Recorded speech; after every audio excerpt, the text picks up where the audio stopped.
Glória a Deus. Glória a Deus. Eu cumprimento a igreja com a graça e a paz do Senhor Jesus. Amém? Uma alegria também poder estar aqui com o pastor Cairo, com sua família, com a igreja Assembleia de Deus Ebenezer. É uma alegria poder ver muitos rostos que eu conheço aqui desde a infância. A minha mãe também está aqui, minha esposa, minha filha mais nova, a mais velha não está, que por sinal se chama Aurora também, viu? Conheço o pastor Cairo já de algum tempo, a sua mãe já foi minha professora, Dona Edi, não é isso? E também conheço muitas pessoas aqui, e eu estou muito feliz por estar aqui nesta noite, que Deus possa falar aos nossos corações. Eu tenho a convicção de que o Senhor Deus, por mais simples que eu seja, por mais que eu não tenha a capacidade de falar, né, com precisão, mas eu tenho certeza que a palavra de Deus, ela não voltará vazia, sem antes cumprir o que lhe apraz, sem antes cumprir o seu propósito. A palavra de Deus diz que assim é toda palavra que sai da minha boca. Ela não tornará para mim vazia sem antes cumprir o seu propósito. É como a chuva, né? A chuva tem um propósito. A chuva, quando cai na terra, é para regar a terra e fazer com que a semente produza. A palavra de Deus, ela tem esse objetivo. Por mais que a sua vida esteja totalmente destruída, por mais que a sua vida esteja totalmente fora do trilho, por mais que a sua vida você olhe para você e você fala, olha, todo mundo olha para mim, me ver sorrindo, me ver com dinheiro, me ver bem, mas não sabe do meu íntimo, não sabe do meu interior. Eu quero falar para você, você pode ter total certeza disso. Talvez você já ouviu muito isso, mas eu quero que você tenha essa convicção nesta noite, de que o Espírito Santo de Deus, ele te sonda, ele te conhece. A palavra de Deus diz que antes que você viesse a existir, ele já havia planejado a sua existência. A palavra de Deus diz que ainda no ventre materno, ele estava tecendo os seus ossos, ele já te conhecia. A palavra de Deus diz que antes que você se assente ou que você se levante, ele já sabe que momento que vai ser. Por mais que eu seja uma simples pessoa, mas eu tenho certeza, pela infinita graça de Deus, porque como igreja que somos, a palavra de Deus diz que nós, que nascemos em Cristo, temos o Espírito Santo. O Espírito Santo habita em nós e nós temos a mente de Cristo. E eu estava louvando a Deus por isso hoje, porque eu tenho a mente de Jesus. Porque o Espírito Santo habita em mim. O Espírito do mundo um dia habitou em mim e eu fui um homem das trevas nessa cidade. Mas hoje o Espírito Santo habita em mim. A luz do mundo habita em mim. E eu quero louvar a Deus então por esta oportunidade. Quero agradecer a Deus, quero agradecer ao pastor Cairo. E eu, na verdade, estava em dívida com o pastor Cairo. Ele tentou me elogiar aqui, mas eu que estava em dívida com ele. Querido, sem demora, eu quero pedir para que os irmãos abram as suas Bíblias em Isaías, no capítulo 6. Que seja o Senhor a falar aos nossos corações. Que seja a sua graça infinita, a sua misericórdia. Glória a Deus. Isaías, no capítulo 6.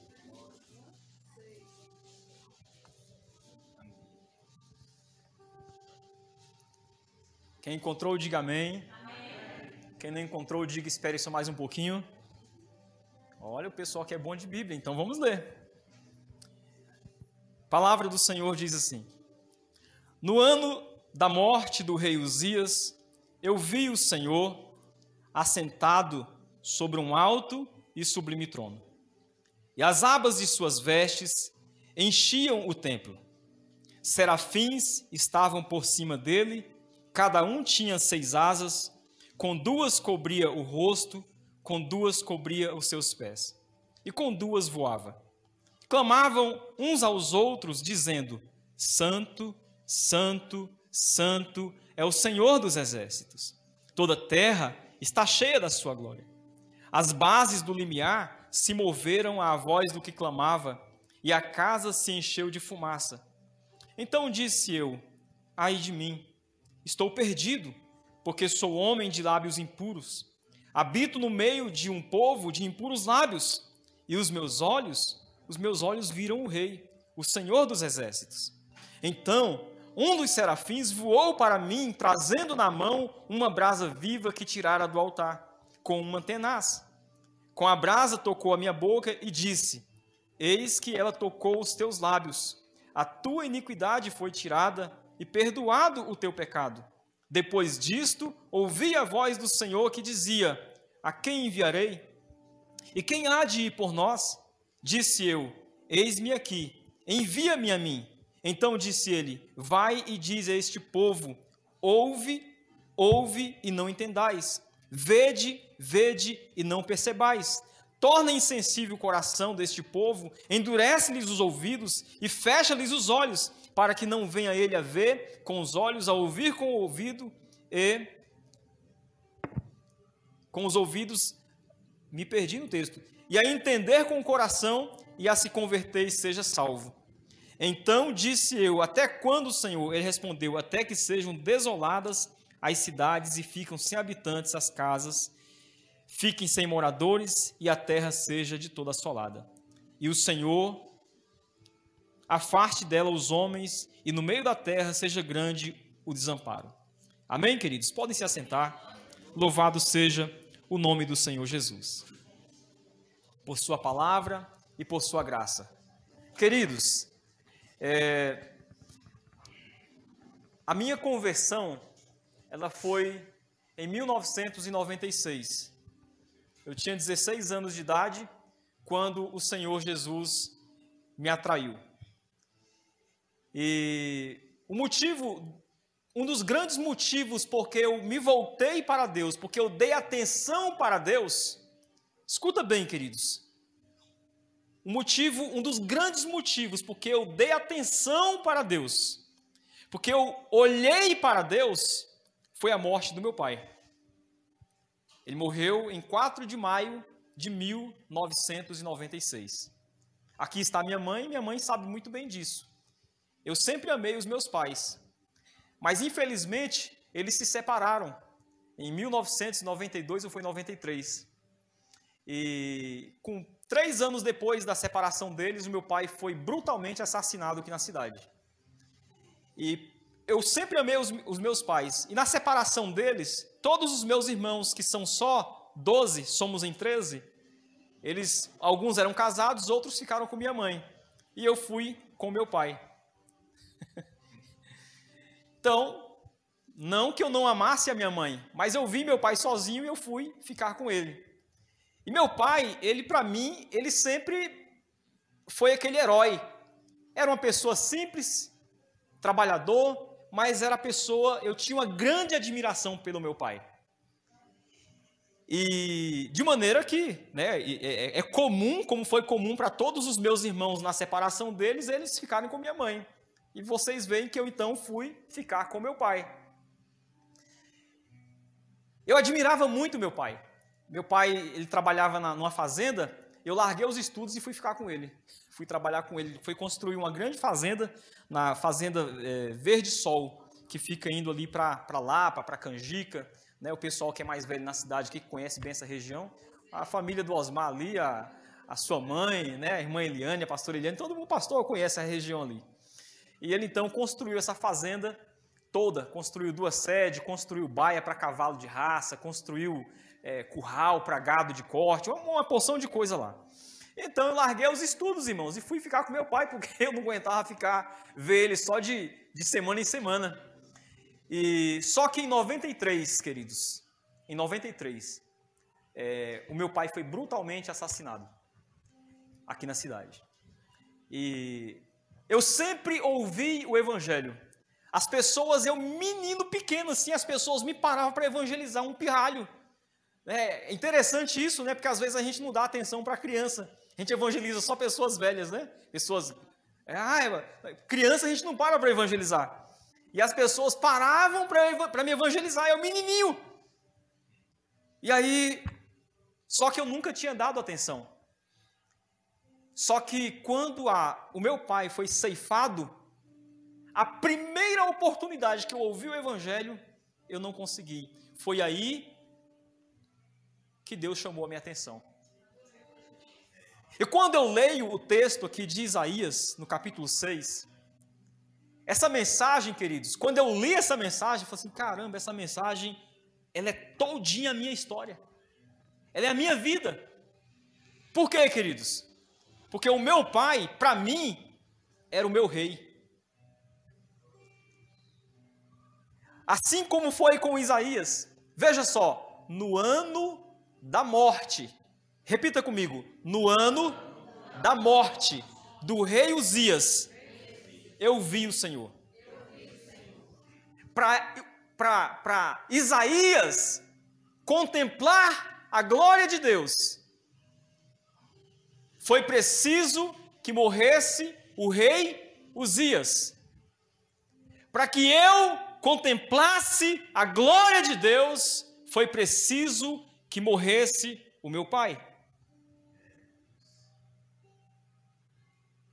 É lógico que o maior número de pessoas que estão aqui já contemplaram a Deus por algum motivo. E eu pergunto para você que ainda não contemplou a glória de Deus, para você que ainda não foi atraído ou não se deixa ser atraído pela glória de Deus, o que vai ser preciso você perder para você se voltar para Deus? O que vai ser necessário acontecer com você para que você se volte para Deus? Para você contemplar a glória de Deus.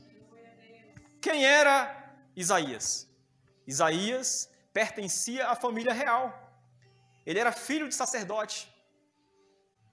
Ele era primo de Uzias, que era rei. Era todo mundo da família real. Ele era primo do rei e filho de sacerdote.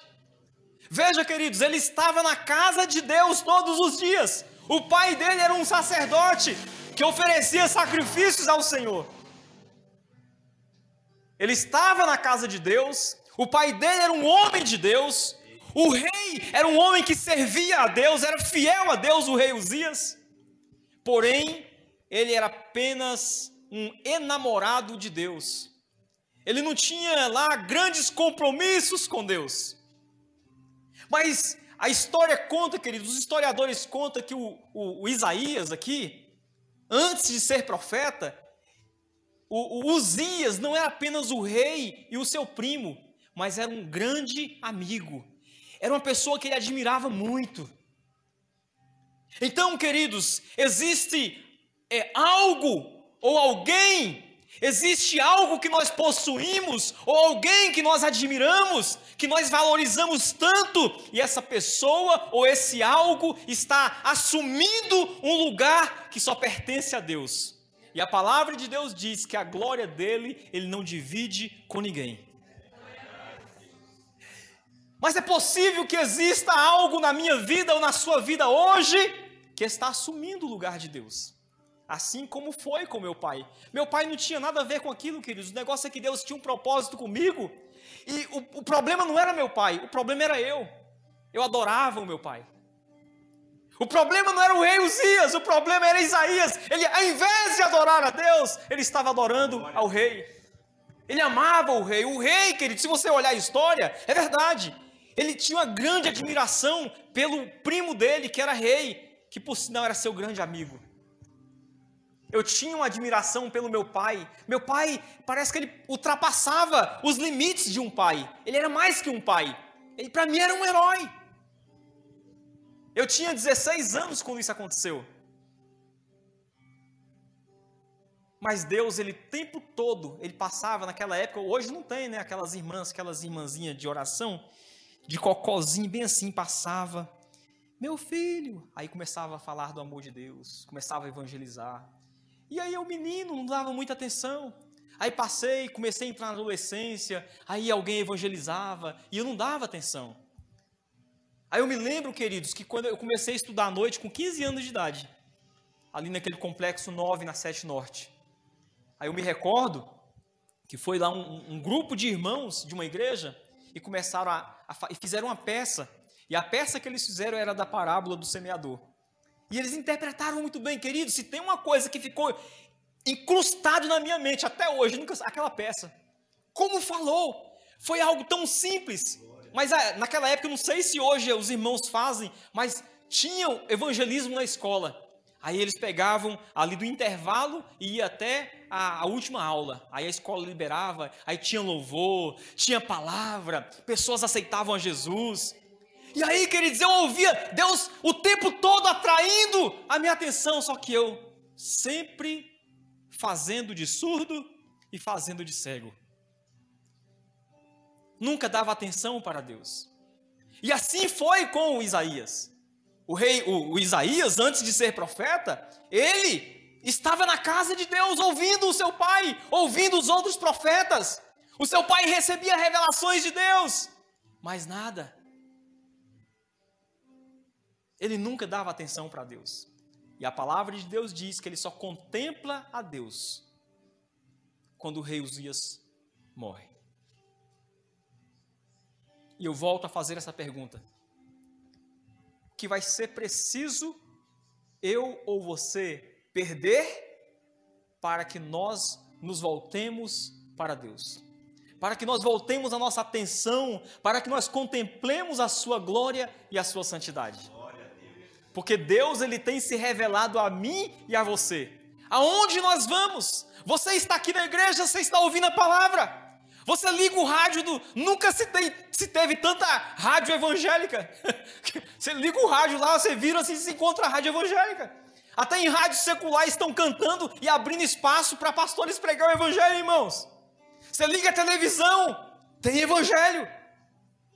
Você sai pela praça ou você está no seu comércio. Eu tenho um irmão, irmãos, o irmão Adriano, que ele pega o megafone e ele sai todo louco pregando o evangelho por aí.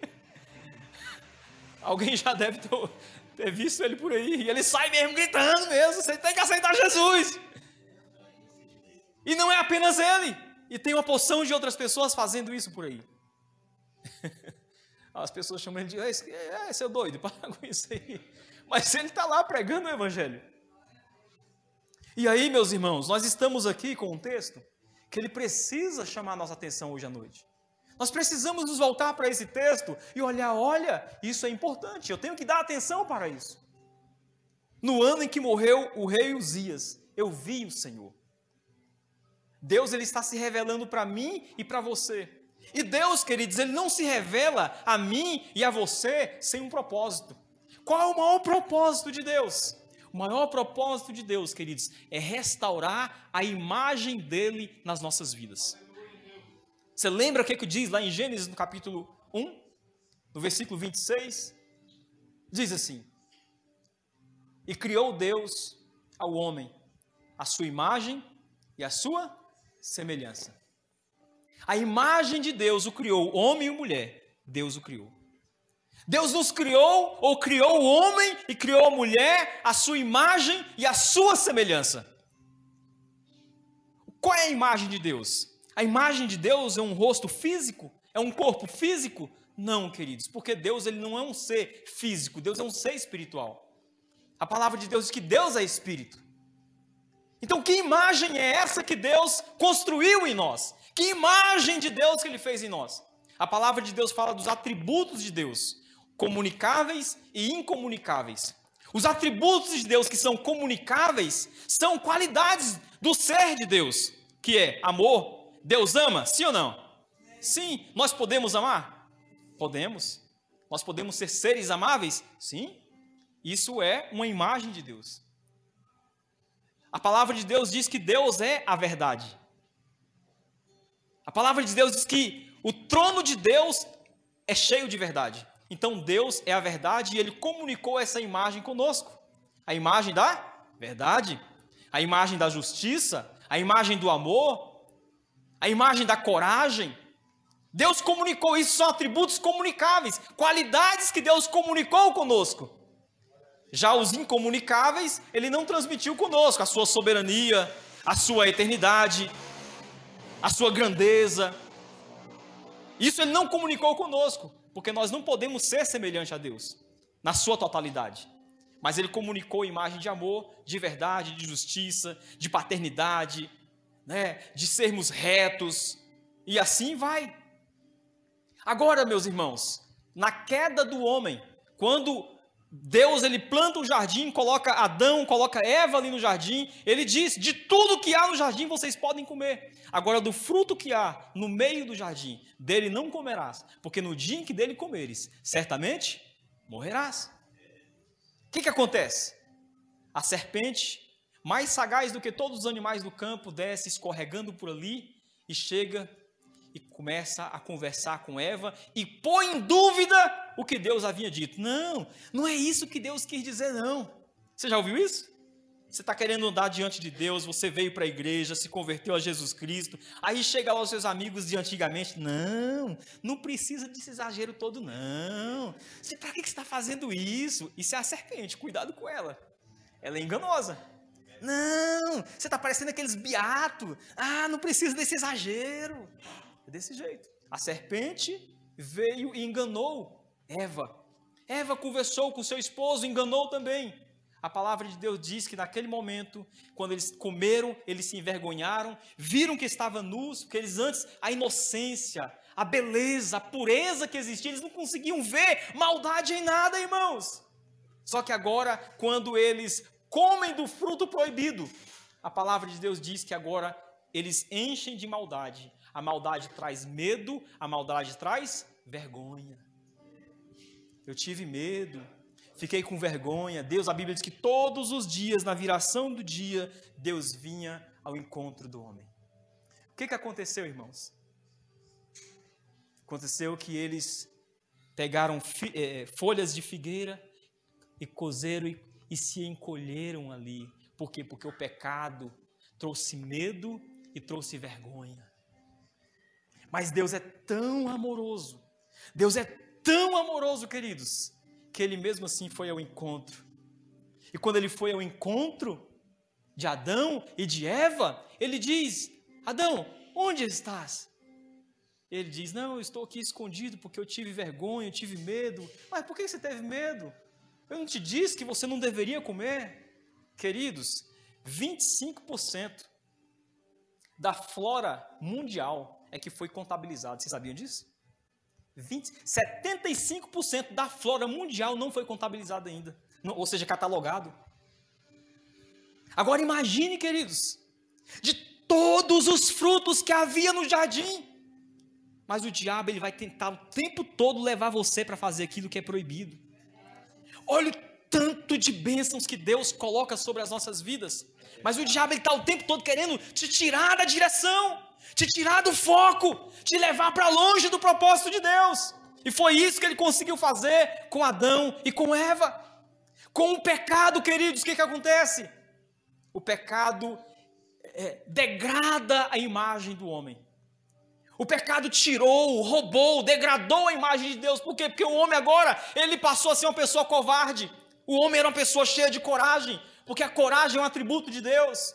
O homem, ele perdeu aquele poder criativo, porque Deus falou bem assim, olha, eu vou criar todos os animais, mas quem vai dar o nome para eles são você. É você. E aí, queridos, o homem então ele se encolhe. E à medida que o tempo passa, o homem vai só se encolhendo. Por quê? Porque o pecado descaracterizou o homem. O pecado manchou a imagem de Deus que o homem tinha. E é por isso, queridos, que Deus, ele está o tempo todo ao nosso encontro. Lá no jardim, Deus foi ao encontro do homem.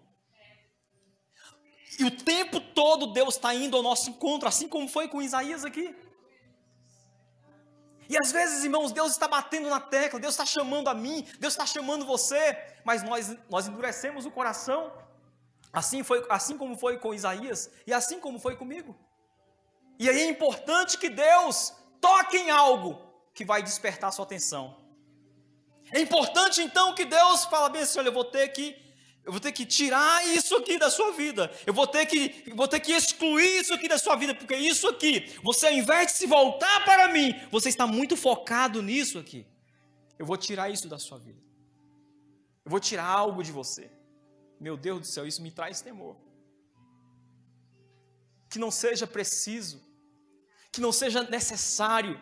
A minha esposa pegou um Uber e estava contando assustada a história do rapaz que levou ela até Sobradinho essa semana. Ele perdeu 28 milhões. E aí ela comprovou porque tem a história. Ele mostrou a história dele no jornal, no Google. Mostra lá o nome dele, a foto dele, a história dele. E ele perdeu. Ele tinha uma rede de lojas, não sei o quê, e acabou destruindo a vida dele todinha por algumas coisas lá. E isso dói. Isso dói. Nós vivemos um tempo, queridos, em que o amor está se apagando, ele está se esfriando, como a palavra de Deus diz. E às vezes a gente perde coisas hoje que a gente nem dá valor. Morre um ente querido e a gente não dá valor, irmãos. No dia, meu pai morreu em 96, quando foi em 2007 eu me casei. Foi 2007, 2006, né? Eu só queria saber se ela realmente estava ligada. E aí, irmãos, no dia do casamento, estava todo mundo lá. Mas eu senti falta, eu chorei, sentindo falta de alguém que eu amava. Mas foi preciso Deus tocar em mim, foi preciso Deus arrancar aquilo de mim, porque aquele ser, Sebastião Granja da Silva, olha o tamanhozão do homem, era meu pai, mas eu o amava. E Deus tirou ele. Por quê? Porque ele falou assim, olha, eu tenho um propósito na sua vida. Eu tenho uma obra na sua vida. E eu quero restaurar a minha imagem na sua vida que foi perdida lá no jardim. A única pessoa, queridos, capaz de restaurar a imagem de Deus, a imagem da criação quando o homem foi criado, o único que pode é o próprio Deus. E a palavra de Deus diz que Deus, Jesus Cristo, mesmo sendo Deus, ele não teve por usurpação ser igual a Deus, mas assumiu uma forma humana, morreu a morte, e morte de cruz, para quê? Para nos salvar. Nos salvar de quê? Nos salvar de nós mesmos, que estávamos mergulhados no pecado, amando o pecado, gostando do pecado, nos salvar do lago de fogo e enxofre. Mas para isso, ele quer fazer o quê? Restaurar a sua imagem, porque a palavra de Deus diz que Cristo é a imagem de Deus. Ele é a expressão exata do seu ser. Jesus Cristo é o verbo vivo que desceu do céu. Jesus Cristo é o único que pode restaurar a imagem de Deus na minha e na sua vida. Jesus Cristo é o único que pode me fazer e fazer você a viver o que realmente é o amor, a realmente falar a verdade, a andar na justiça. Ah, mas eu me esforço, eu não preciso de religião. Eu não estou falando apenas de religião. Eu estou falando de Jesus Cristo, o Deus vivo que desceu do céu, que pode transformar a nossa história.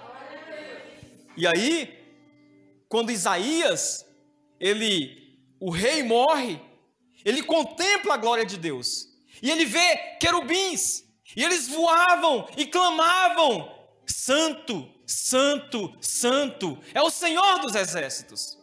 Sabe, meus irmãos, esta é a música que tem que estar nos nossos lábios, declarando a grandeza de Deus, declarando a santidade de Deus, porque foi para esse propósito que nós fomos criados. Nós fomos criados para a glória de Deus. Nós não fomos criados para glorificar a nós mesmos. Nós não fomos criados para glorificar o homem, porque todo culto ao homem é culto satânico. Toda adoração ao homem é adoração satânica, porque nós não fomos chamados para adorar homens, nós não fomos chamados para adorar nenhum outro ser que não seja a Deus. Nós não fomos chamados para isso. Deus está chamando você nesta noite. Deus está atraindo a sua atenção nesta noite para que você contemple a glória dele, sem que seja necessário você perder algo ou alguém. Eu queria que essa palavra trouxesse muito temor aos nossos corações nesta noite, queridos. Que ela traga temor ao seu coração, que ela traga temor ao meu coração, porque Deus, queridos, Ele desceu nesta noite aqui, e Ele está visitando as nossas vidas, está visitando os nossos lares. Nós precisamos hoje assumir uma postura e dizer, eu vou contemplar a Deus, eu vou me voltar para Deus, sem que seja necessário Ele tocar em algo ou em alguém na minha vida. E aí, aqueles seres celestiais clamavam: Santo, Santo, Santo é o Senhor dos exércitos. E aí a palavra de Deus diz que quando ele contempla a Deus, quando ele contempla a glória de Deus, a santidade de Deus, a santidade de Deus faz ele ver dentro de si. E quando ele olha para dentro de si, ele diz: eu vou morrer. Por que que eu vou morrer? Porque eu sou um homem cheio de pecado. E eu contemplei a santidade de Deus. Eu contemplei a glória de Deus. Sabe, irmãos, porque às vezes, quando nós não temos a contemplação da glória de Deus, nós olhamos para dentro de nós: eu não sou pecador, não. Eu ando uma vida reta, direita, não faço mal para ninguém. Aonde Isaías estava? Isaías pertencia à família de sacerdotes, era primo do rei, vivia dentro do templo.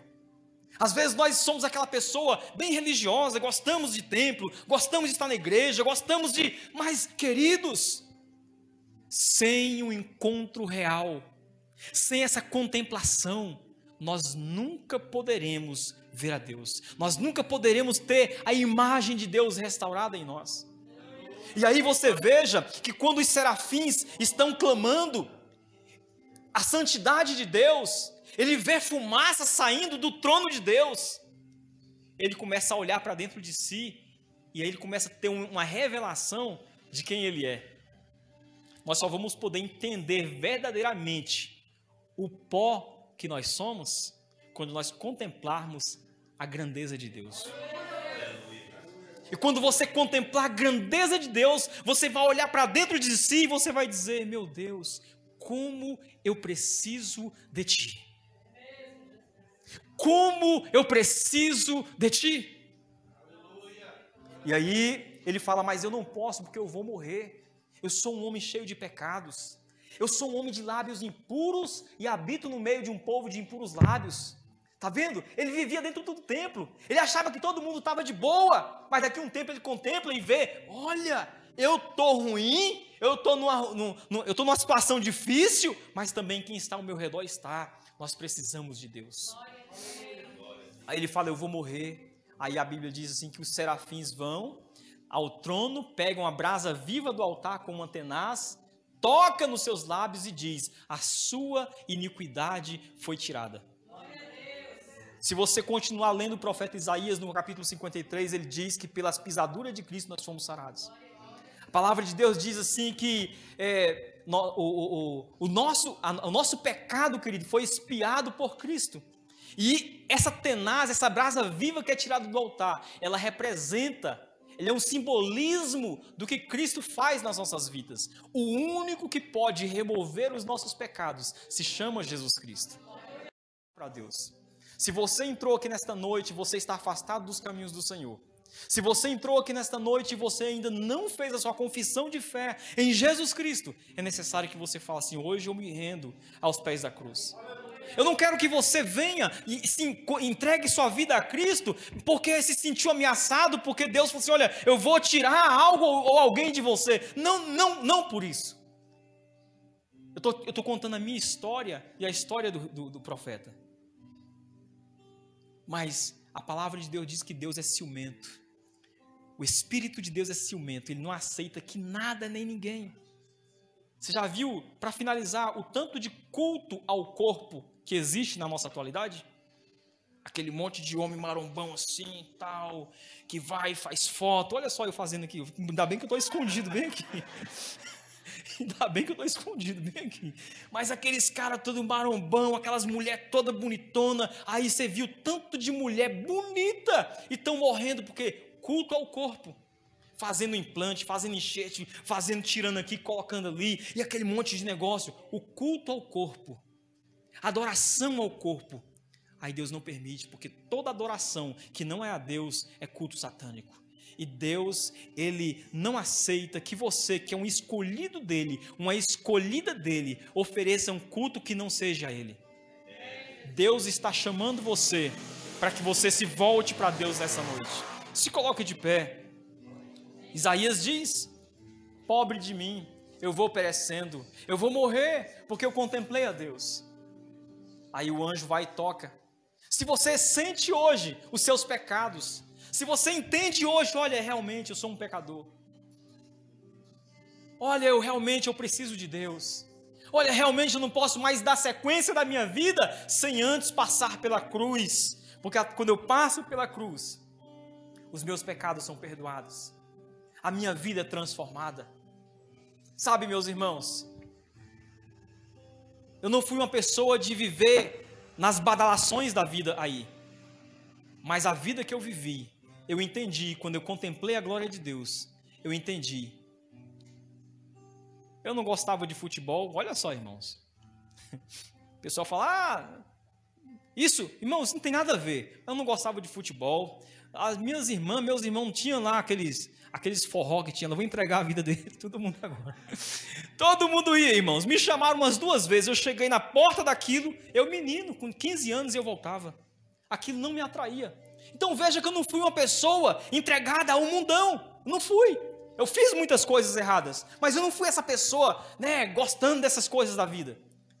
Mas, queridos, o maior pecado que alguém pode cometer é o pecado de rejeitar a Deus. Muitas pessoas perguntam, qual é o pecado da blasfêmia? Qual é o pecado da blasfêmia? Sabe qual é? Rejeitar Jesus. Rejeitar Jesus. O que a palavra de Deus diz? Quando ouvirdes a voz do Espírito Santo, não endureçam o seu coração. Por quê? Porque quando nós ouvimos a palavra de Deus, do Evangelho de Jesus Cristo crucificado e ressuscitado, quem é que nos convence? O Espírito Santo. Aí o Espírito Santo está falando comigo e com você nesta noite. E se eu e você rejeita a voz do Espírito Santo, que me leva até Jesus, e quem é o único que pode me salvar da perdição eterna, irmãos? Eu não ouvi. Quem? Jesus. Irmãos, você pode não ter tido vício nenhum na vida, você pode ter aquela pessoa, sua primeira namorada, ou seu primeiro namorado, você casou, você nunca viveu uma vida impura no mundo, você sempre respeitou seu pai e sua mãe, mas se você não fizer a confissão de fé no Filho de Deus, não adianta. Disse Jesus, se você me negar diante dos homens aqui na terra, eu também te negarei diante do Pai e dos anjos que estão nos céus. Mas se você me confessar diante dos homens aqui na terra, eu também te confessarei diante do meu Pai e dos anjos que estão nos céus. O que é a blasfêmia? É rejeitar a voz do Espírito Santo. É você não se render à voz de Deus, quando Deus está te chamando nesta noite. Deus quer que você contemple a sua glória nesta noite. Curve a sua cabeça, eu gostaria que os irmãos orassem. Posso orar, pastor, pelos irmãos? Gostaria que os irmãos orassem, para que no mundo espiritual, existem pessoas que querem entregar sua vida para Jesus, mas sentem muito desconforto, porque o que minha família vai pensar? O que os meus amigos vão pensar? O que a sociedade vai pensar? Sabe, queridos, se preocupe com a coisa de agradar a Deus nesta noite. Se preocupe agora, sabe, confie plenamente em Jesus, assim como Pedro, que estava pescando a noite inteira. Pedro era um pescador profissional, ele estava a noite inteira a pescar, jogava a rede para lá e para cá, no alto mar, e não pegou nada. De manhã bem cedo, ele está desarmando já as suas redes, lavando suas redes, e Jesus chega e diz, Pedro, lança a rede ao mar. E ele diz, mas olha, quem é você? Eu sou profissional, eu trabalhei a noite inteira e não peguei nada.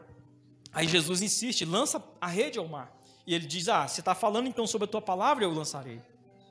Ele lança a rede ao mar. E quando ele obedece a Jesus, ele ignora todos os seus amigos que eram pescadores profissionais, pessoas que ele ali andavam com eles. Ele ignora todo mundo e ele lança a rede ao mar. Quando ele lança a rede ao mar, a palavra de Deus diz que ele pega muitos peixes. E esse milagre é registrado como uma pesca maravilhosa. Sabe por quê? Porque ele decidiu ouvir Jesus. Decida ouvir Jesus nesta noite. A igreja orando que as cadeias sejam quebradas. As cadeias do medo, da covardia, da incredulidade, do constrangimento. Pai, no nome de Jesus, que agora, Senhor, o Senhor possa operar com salvação. E se você, nesta noite que ouviu esta palavra, mesmo na simplicidade do pregador, que às vezes não sabe falar aquilo que você gostaria de ouvir, mas eu creio que o Espírito Santo, ele vai falar no profundo do seu coração. Nesta noite, se você entendeu a voz do Espírito Santo e você quer entregar sua vida para Cristo, você pode vir aqui para nós orarmos por você. Não se deixe ser levado pelo medo, pela vergonha, pelo constrangimento. Espírito Santo de Deus, nesta noite, vai agindo mesmo. Eu quero falar para você que você é amado e amada de Deus, que Deus tem planos maravilhosos para a sua vida. E Deus, eu gostaria que você, nesta noite, entendesse o que foi falado aqui, e que o Senhor Deus, Ele possa trabalhar no seu coração. Alguém para o Senhor Jesus? Alguém? Vamos estar orando e eu vou passar para o pastor. Pai, no nome de Jesus, que a Tua palavra, ela possa produzir o fruto pelo qual ela foi designada nesta noite. Abençoe cada irmão, abençoe cada irmã, que o Senhor, meu Deus, possa falar profundamente, não apenas neste momento, mas na saída de cada um aqui, Senhor, para os seus lares, que esta palavra possa continuar, Senhor, a falar em cada coração. No nome do Senhor Jesus, nós oramos a Ti. Amém, Senhor, e amém. Que Deus abençoe. Os irmãos podem se assentar. Eu quero agradecer a Deus por esta oportunidade. Quero agradecer a Deus pela vida do pastor Cairo, pela igreja. Que Deus possa abençoar a vida de cada um dos irmãos, no nome do Senhor Jesus. Se você sentir vontade ainda, você pode procurar a pessoa do pastor Cairo e com certeza ele vai orar, apresentar a sua vida ao Senhor Jesus. Você vai se preparar para se batizar e eu tenho certeza que você vai viver milagres e você vai ter experiências maravilhosas na presença de Deus. Que o Senhor te abençoe no nome de Jesus. Pastor, muito obrigado, em nome de Jesus.